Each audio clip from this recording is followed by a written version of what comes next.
La famille, bonjour à tous, j'espère que vous allez bien et que vous passez un bon dimanche. Les frères, je rentre directement dans le vif du sujet, comme ça on ne perd pas de temps, il y a beaucoup de choses à dire, on va faire un peu le tour de tout ça.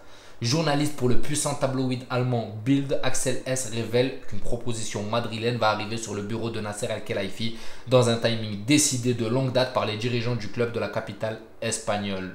Les Madrilènes ne souhaitent déposer leur offre qu'en toute fin de mercato afin d'éviter une partie de poker et de mettre la pression sur Paris. Peut-être pas avant le 29 ou 30 août, l'offre serait d'environ 120 millions d'euros. Le Real Madrid avait fixé ce cadre en interne il y a quelques semaines, explique le reporter du Bild, persuadé que le Paris Saint-Germain pourrait accepter de vendre son attaquant vedette à la toute fin du marché des transferts afin de ne pas prendre le risque de le voir partir libre en 2024. Sur le papier, cette offensive imminente du Real Madrid peut sembler plausible, mais elle ne tient visiblement pas trop compte du récent rapprochement entre Kylian Mbappé et Nasser Al-Khelaifi. Surtout si l'auteur du premier but de la saison 2023-2024 pour le Paris Saint-Germain a accepté de lâcher 100 millions d'euros de bonus pour évoluer avec Paris jusqu'en 2024. Mais cela permet au club espagnol de mettre un bon coup de pression au champion de France et de tester sa résistance à une proposition de dernière minute. Du côté de Mbappé, les choses sont toujours très claires. Il restera au Paris Saint-Germain et le message envoyé samedi soir aux supporters est très clair. S'il part du club, ce sera uniquement un choix de Nasser Al-Khelaifi et pas le sien. Donc voilà un article parmi tant d'autres. Je vous dis, l'araignée est en train de tisser sa toile, les frères. Ça arrive de tous les côtés. Et je vais vous dire un truc, hein, quand vous avez un pote qui vient, qui vous raconte quelque chose et vous avez le doute.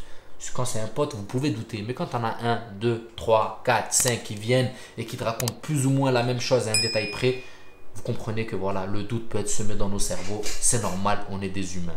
Maintenant, ça touche au Real Madrid. On est obligé de débattre et de donner notre point de vue. Qu'est-ce que j'en pense moi personnellement, les frères? Moi, ça me rend fou parce que quand ça y est, tu te concentres sur le Real Madrid, tu te dis c'est bon, on est en train de partir avec cette nouvelle compo, on va se concentrer. Peut-être à la rigueur un Lukaku qui arrive, mais ça, je pense que ça a été balayé. Nous, ça y est, on est parti avec ce 4-3-1-2, on est parti avec cette nouvelle compo, Jude Bellingham, avec Joselu, et là, tu as les médias qui viennent, qui te renvoient, qui te rétalent ça sur la table. Et tu sais plus qui croire. En plus de ça, les gars, je vais pas vous mentir, hein, hier, vous avez Kylian Mbappé qui met son but de deuxième mi-temps quand il rentre et il dit quoi? On reste là. Mais les gars, s'il veut rester, qu'il reste là. C'est bon. S'il veut rester là-bas, qu'il reste là. Il est en train de l'afficher clairement. Donc, est-ce que c'est un coup qui est organisé avec le Real Madrid et tout? Je sais pas. Mais tant que ce mercato ne termine pas, les gars, on va être... Voilà, notre cerveau va bouillir, les frères. Je vais pas vous mentir. Et moi, j'en ai marre. Hein. J'en ai marre comme vous. Mais les gars, on est obligé d'en parler. Je vais pas vous mentir. On est obligé d'en parler, n'en déplaise à qui que ce soit. Kylian Mbappé est en train de jouer avec nous, les frères. Moi, je vous le dis, il y a deux scénarios possibles où ce qui se passe, c'est vraiment ce que j'avais pensé dès le début quand j'étais revenu du taf. J'avais fait une vidéo, les frères. J'avais dit, les gars, tout ça, c'est de la comédie. Ils sont en train de jouer à la communication, celui qui communique le plus fort, sauf le Real Madrid qui est resté discret. À la fin, ils vont venir, ils vont faire une offre. Le Paris Saint-Germain sera dos au mur. Il n'aura pas le choix. Il devra accepter l'offre parce que Kylian Mbappé ne prolongera pas et fin de l'histoire, il vient au Real Madrid. Maintenant, est-ce que je suis toujours du même avis, les frères? Je ne vais pas vous mentir, hein, je suis sceptique. Et je suis même...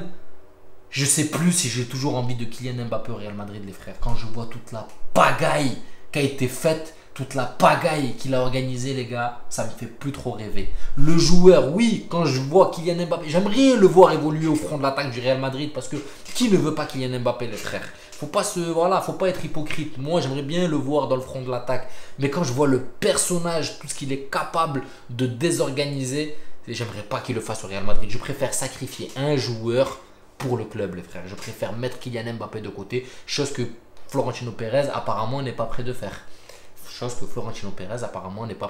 Pour lui, c'est un échec total le fait de ne pas avoir ramené Kylian Mbappé au Real Madrid et j'ai l'impression qu'il ne veut pas lâcher l'affaire. Que pour lui, il faut qu'il le rapatrie et ça sera son objectif. Ça sera, voilà, pour moi, c'est ce qui va signer la fin de Pérez au Real Madrid. Après, voilà, il est en train de chercher sa relève, les mettre aux commandes du Real Madrid et partir. Pour moi j'ai l'impression vraiment que c'est l'exploit de sa vie. De ramener Mbappé au Real Madrid alors que le mec, il a fait des trucs de fou quand même. Mais il est en train de s'attarder sur Kylian Mbappé. Moi, frère, les gars, je vous le dis, c'est un ascenseur émotionnel. Je sais plus quoi penser, les frères. S'il y en a un qui comprend quelque chose dans tout ce cinéma, qui le dit dans les commentaires. Mais moi, les frères, je sais plus quoi penser. Le mec, il te dit, on reste là. Il veut rester à Paname. Le Real Madrid dégaine une offre. Lui, il dit qu'il est prêt à prolonger. Après, c'est que des on-dit, ça veut dire que tu sais plus quoi croire. Ton cerveau va de tous les côtés. On essaye de garder notre lucidité et tout. Mais quand je vous ai dit, les gars, quand l'araignée, elle tisse sa toile, elle te prend dedans, toi aussi. Toi aussi, t'es pris dans la toile d'araignée, les frères. Et malheureusement, tu sais pas quoi penser. Donc moi, je vous ai dit, il y a deux scénarios qui se profilent.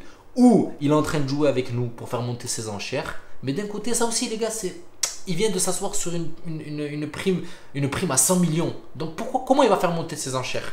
Ou il y a un autre intérêt ailleurs? Je sais pas. Donc, le scénario qui se profile, c'est que il y a une entente avec Pérez, tout se passe bien, tout est organisé, il ne prolongera pas avec le Paris Saint-Germain l'année prochaine. Donc, il est en train de leur dire, je peux vous laisser vos 100 millions, vous les gardez. Attention, il y a peut-être une offre qui va arriver du Real Madrid, préparez-vous, acceptez-la parce que moi, dans tous les cas, l'année prochaine, je ne suis pas là. C'est peut-être ça qui se trame. Là, le scénario continue sur sa route, le Real Madrid fait son offre, à la fin, il dit bye-bye et il rejoint le Real Madrid. Ça, c'est le plus beau des mondes. Le pire des cas, c'est qu'en fait, il est en train de jouer avec nous, il fait son cinéma, à la fin, retournement de veste, il prolonge. Dans tous les cas, il ne sera pas gratuit la saison prochaine, d'accord? Ça rallonge de 1 an ou de 2 ans son contrat, il va falloir débourser de la thune. Donc pour le Real Madrid, l'avoir maintenant ou l'année prochaine reviendrait au même. Vous voyez le délire, vous comprenez là où je vais en arriver. Donc au final, je ne sais pas. Maintenant, il n'a pas prolongé. Donc dans tous les cas, on n'est pas encore arrivé dans ce scénario-là. Il n'a pas prolongé. Donc pour moi, le premier scénario est en train de prendre son chemin tranquillou. Maintenant, les frères, est-ce que moi j'ai toujours envie de Mbappé dans l'effectif du Real Madrid? Je suis mitigé. Après, oui, vous allez me dire, ouais, mais attends, tu parles là, tu dis que tu doutes, mais le jour où il va dire qu'il vient au Real Madrid, tu vas fermer ta gueule et tu vas être content comme tout le monde. Les frères, c'est pas ce que j'ai dit.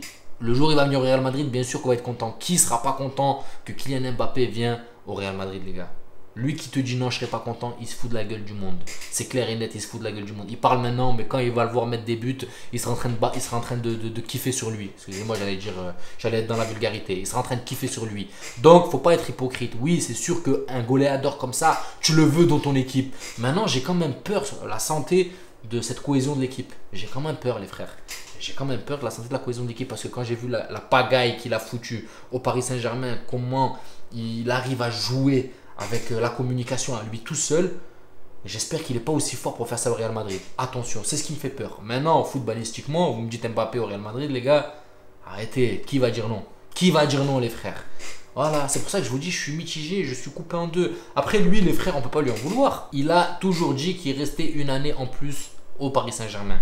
Sur ça, on ne peut pas lui en vouloir. Maintenant, c'est nous, nos dirigeants, qui ont laissé cette place de neuf vacante et qui apparemment... Voilà, ils avaient déjà organisé le fait de créer, de faire une proposition au Paris Saint-Germain à la fin du mercato, mais ils n'avaient pas pris en compte qu'il pouvait réavoir une entente entre Nasser et Kylian Mbappé, chose qui est en train de se passer, et qu'il pourrait avoir une prolongation sur la table, ce qui mettrait tous les plans du Real Madrid à zéro, les frères.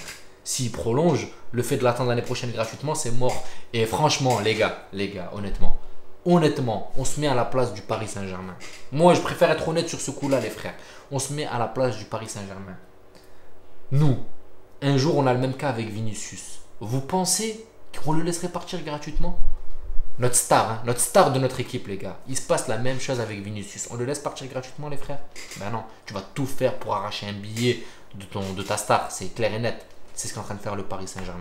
Donc c'est pour ça que je suis mitigé, les gars, je sais pas. Moi, je dis que nous, on aurait dû tourner la page dès qu'il le fallait et fermer cette porte pour lui montrer clairement dès le début. Et même nous, arrêter de nous faire rêver supporters, de nous dire oui, après nous dire non. Vous avez bien vu cette vidéo de Florentino Pérez où il dit ah Mbappé, non, pas cette année, l'année prochaine. Donc ça joue un peu avec nous aussi. Vous voyez, ça veut dire nous, on avait tourné la page Mbappé quand il nous a mis ce coup de poignard dans le dos.